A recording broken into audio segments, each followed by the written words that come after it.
Hello nerds and nerdettes, and welcome back to the channel where once again we have a new video for you guys. We wrapped up the month of August, so on this channel that means one thing only, and that is that it is haul time. So in this video I will be going over everything that I picked up in the month of August 2024. For those of you that are new to this channel, I do start off with manga, work my way into image or creator owned or indie books or smaller publishers, whatever you would like to label it, and then into DC and then Marvel. If you do want to pick up any of the books I'm about to talk about, you can head on over to the channel's sponsor, organicpricebooks.com. You can use the discount code STAYNERDY for $2 off, or when ordering 4 or more books, you can use the code STAYNERDY, ship it together to save yourself 5% on that order. Not only is OPB a great company to support, but using those codes do help support the channel. So thank you for all of you that do decide to use that code. But without further ado, let's go ahead and jump into the haul and talk about what I picked up. And let's get into it. And first up for manga is Soul Eater Volume 13 in the Perfect Editions.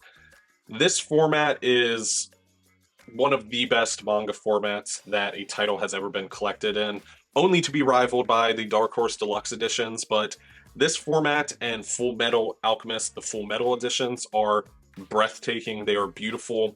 The spines are vibrant. It just pops off the shelf. There is a spin-off title called Not Soul or Soul Eater Not. I don't know, correct me in the comments down below.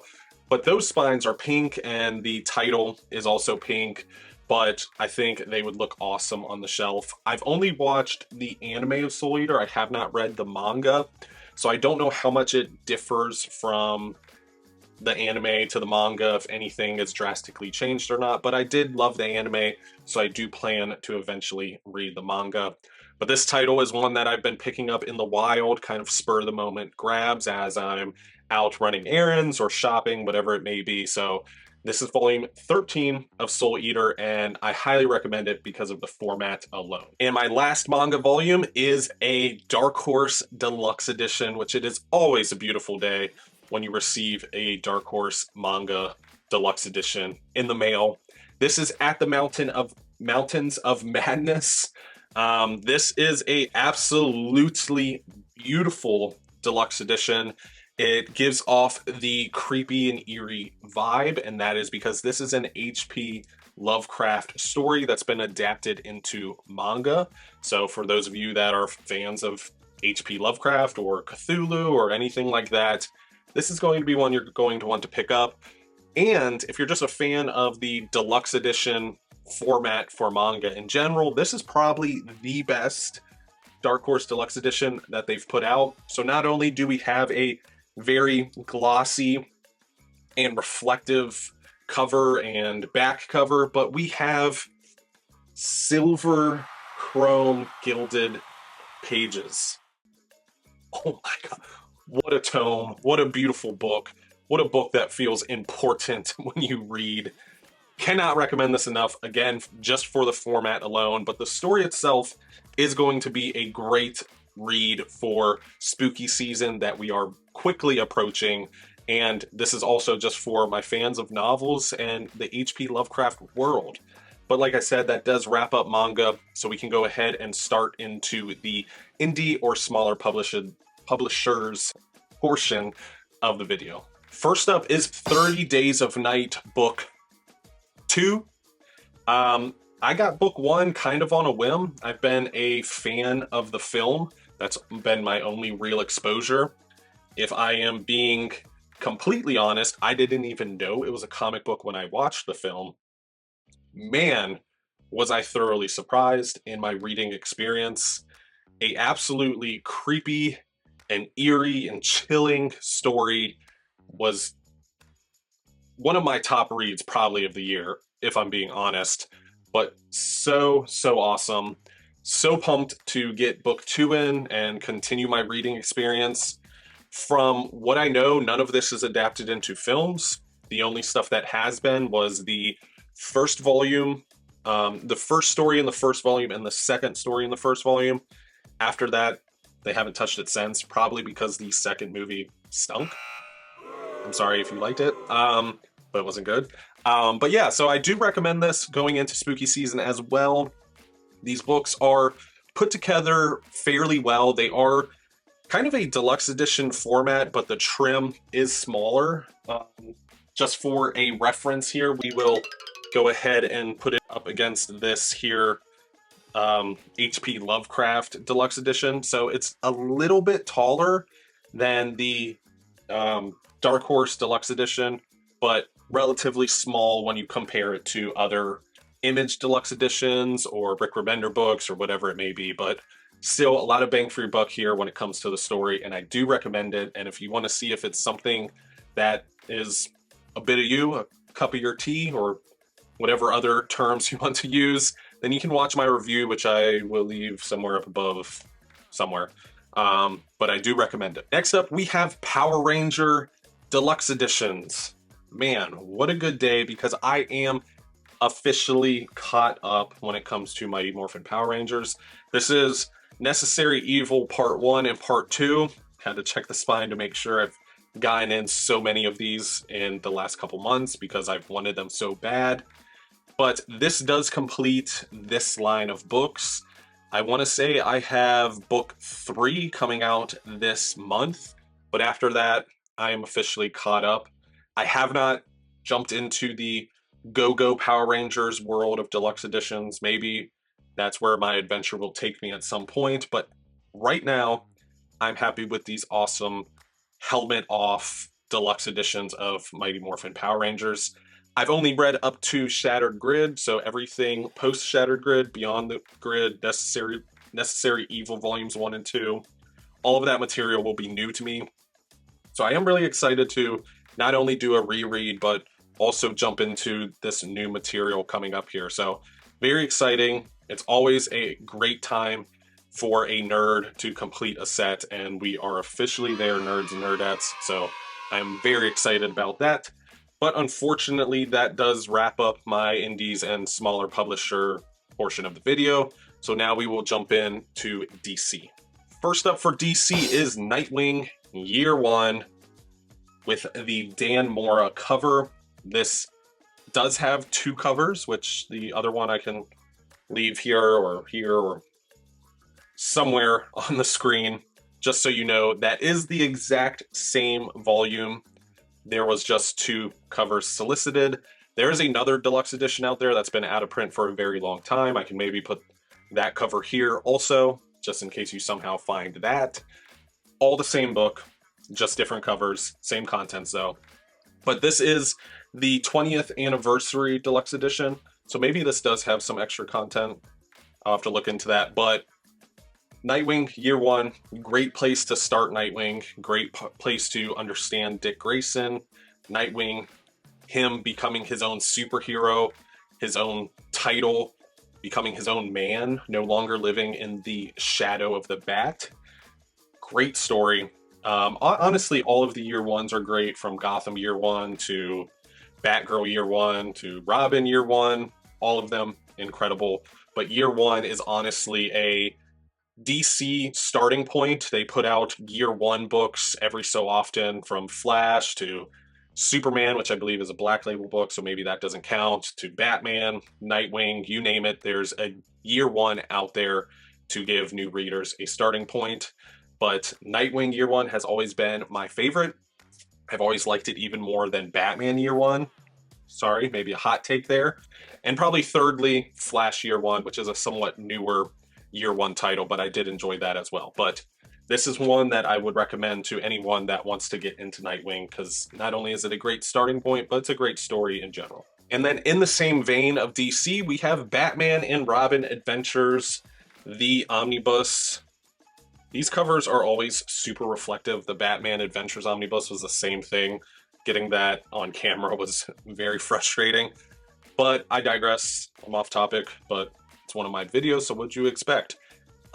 This is going to be more of that Batman the Animated Series vibe, style of storytelling, art style. So if you're a fan of Batman the Animated Series, the Batman Adventures Omnibus and the Batman and Robin Adventures Omnibus is a must get, must buy. Really, really good stuff here. I've always been a fan of the Batman Adventures or Batman animated series. I get a tongue twister again. But I've never been a massive fan the way others are. A lot of people's introduction to Batman and comics was the Batman animated series. That wasn't the case for me, so I don't have that fondness for it. But still, great reads here. Very digestible. I think the Batman and Robin Adventures Omnibus lends more towards modern readers. It's a little bit more refined and refreshed. I feel like they were still kind of finding their footing in the Batman Adventures Omnibus, but man, did they stick the landing when it came to this. But if you have that omnibus, this is a great companion, a great volume 2, whatever you'd like to label it as. The covers play off each other beautifully, the spines play off each other beautifully, and it's more of the greatness that is Batman animated series or Batman Adventures comic book. So do recommend it. Great pickup. Happy it came out. Next up, we have The Flash by William Messner Loebs and Greg LaRocque, Volume 1. This is going to be the run of The Flash that leads into Mark Waid. This is going to be the run on Flash that introduces us to Wally West, our new Flash post-Crisis on Infinite Earths.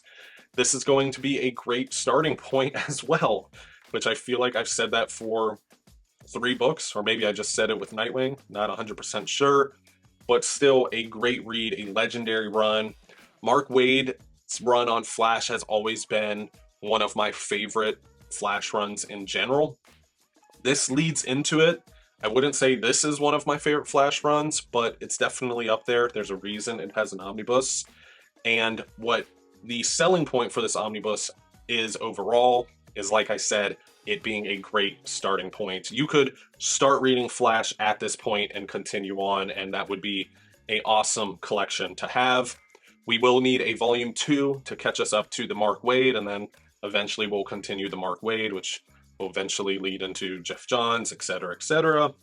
But I do recommend this to new readers. I recommend this to anybody that wants to understand Flash, specifically Wally West. You don't get a lot of Barry Allen through here, but still, really good read. Great stuff. Happy they changed the cover. I like this cover way more than the one that was solicited.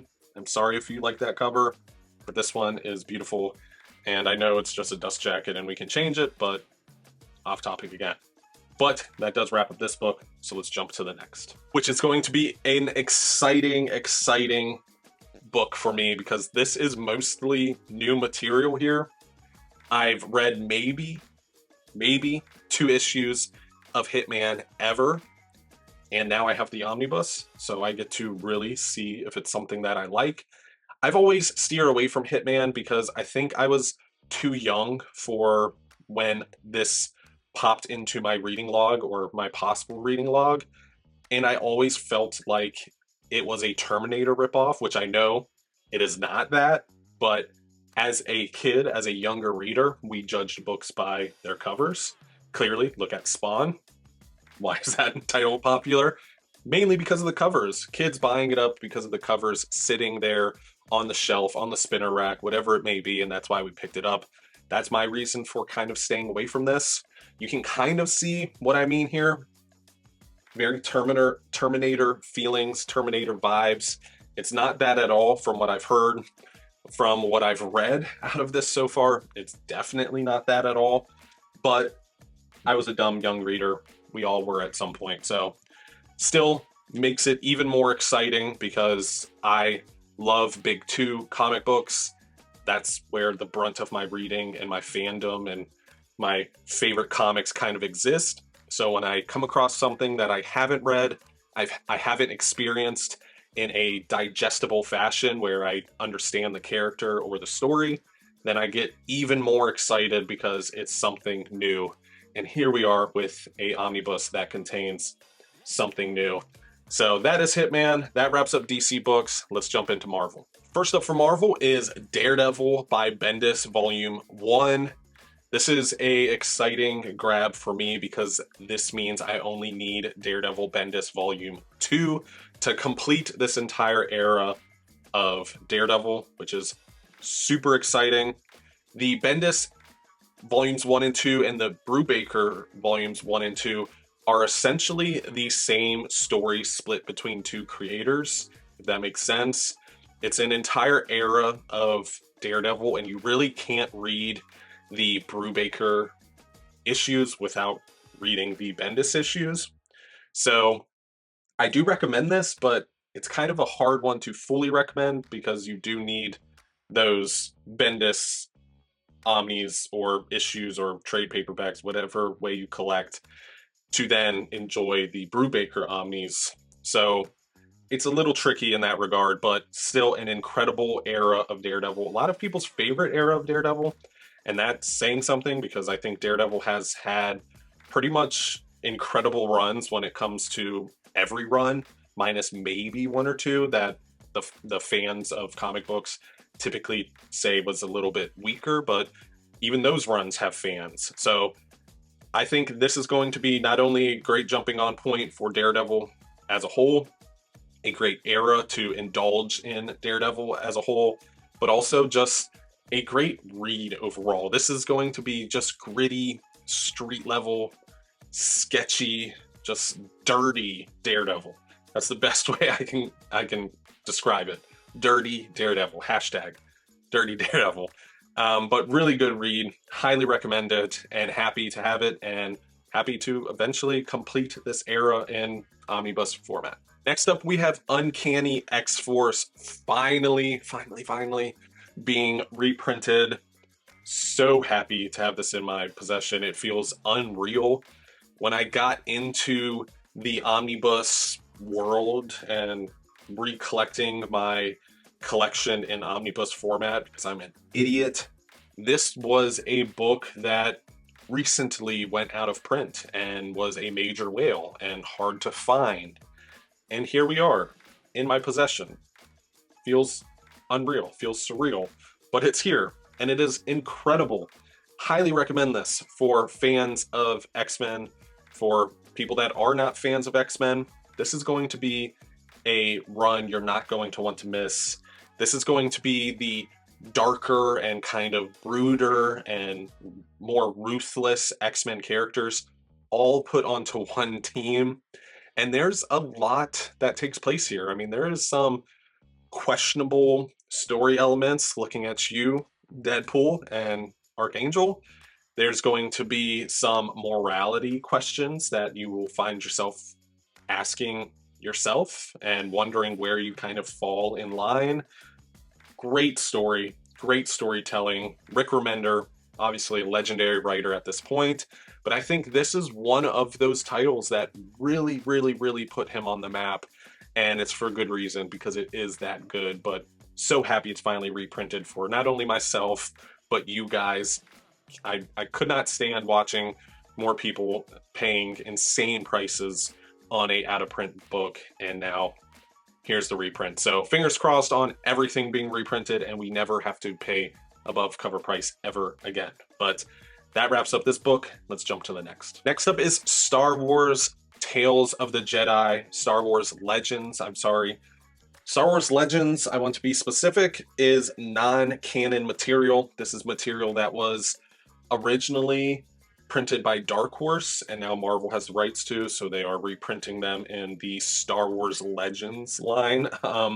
So essentially what this is how Jedis came to be, how Force-sensitive personnel kind of evolved into the Jedis that we know and love. This is pre-Skywalker, this is pre-Empire, pre-Jedi even. This is at their very simplest form, and you get to see them rise up and become the Jedi that we now know from the films and the other comics that we know and love. I do think this is going to be a great book to pick up, whether you like canon Star Wars material or not, because I think it fills in the gaps nicely, whether it's true or not.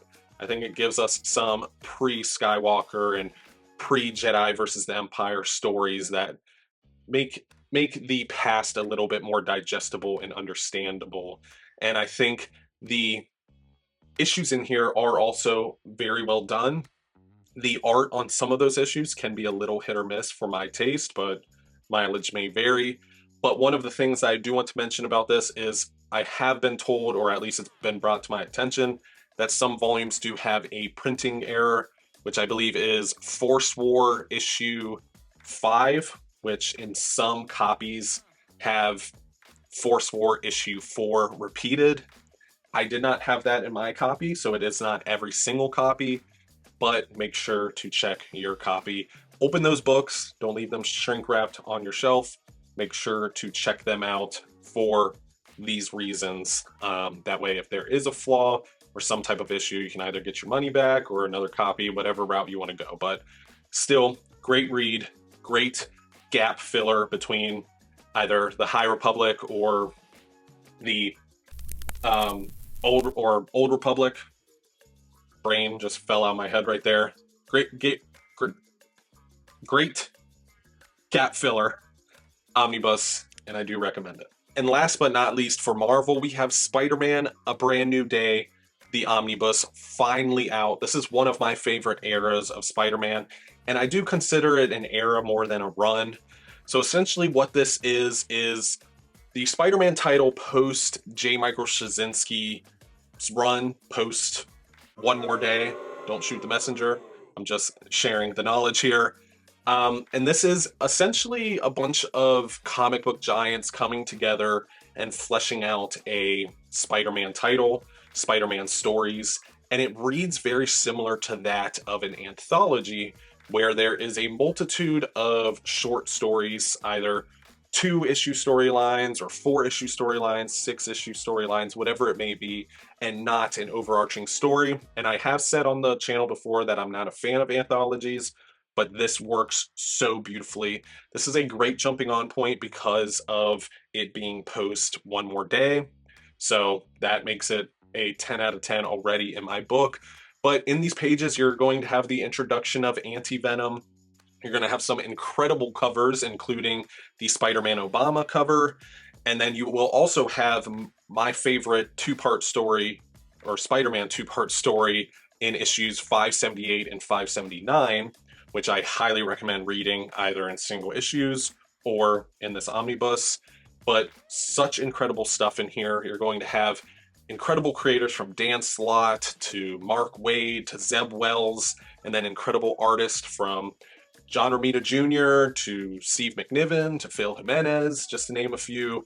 And it is going to be a omnibus where you will find an issue you like no matter what. It will tick at least one of your boxes. If you go through this entire run, or this era, I'm sorry, and do not find at least one issue that you like, leave a comment down below because I would love to hear from you guys.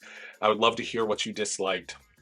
But I also just love talking comic books, so comment anything down below and let's just talk comics. But this is the final book for Marvel. This is a whammy of a book. It's a big book. It's a book I've been waiting for a long time, and it is beautiful. And that does wrap up today's video. Thank you so much for watching. As always, I truly appreciate each and every one of you guys. This was yet another haul video. I had some fun making it like I always do. Probably going to have even more fun editing it like I also always do. So I hope you guys enjoyed watching. Comment down below. Let me know what you picked up in the month of August. Your pickups and things that you're reading matter to me just as much as anything else. I'd love to hear from you guys, so leave those comments down below. And also, if you could do me a favor and hit that thumbs up icon, it really helps out a lot. And if you are watching this and you're not a part of the Illuminati, hit that subscribe button and join the community. This is still my favorite place on the internet, and I highly recommend it. Maybe I'm biased, but I would love to have you be a part of this community. But thank you again for watching. I appreciate each and every one of you guys as always, and of course, stay nerdy.